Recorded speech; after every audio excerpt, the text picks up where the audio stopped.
See, I have this wire attached. I'm just gonna wrap it around something so it hangs. You do not want to leave your brake caliper hanging by the hose because it can destroy the hose. It can collapse it on the inside and you'll have a whole bunch of problems. So we want to make sure this is supported.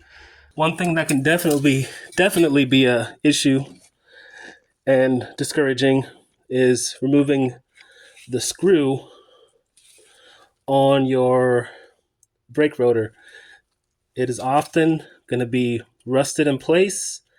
It's not going to want to move. Spray this with WD-40. I'm going to use my little crowbar I got at Harbor Freight, or my pry bar, whatever it is.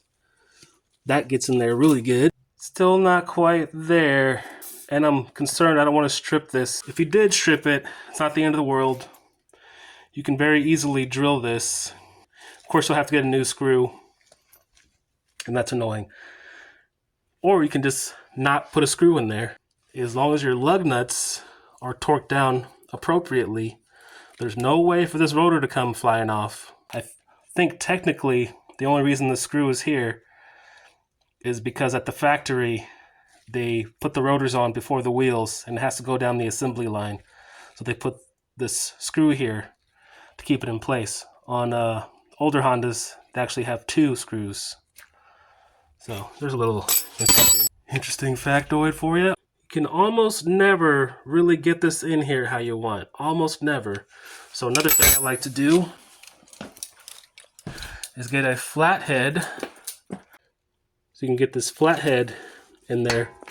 Sometimes that works, but it's not working. Not really. It's just slipping on me. So I'm going to struggle with this for a little bit, and I'll bring you back. If you mess around with cars and you don't have a set of these guys, I strongly suggest you pick yourself up some. And these screws are always very shallow, and a lot of times they're already stripped. Pop this sucker off. This is actually not gonna pop off though, because it's like glued on there, man. But we get to do something that we love to do. Hit it with a hammer. That's like really on there.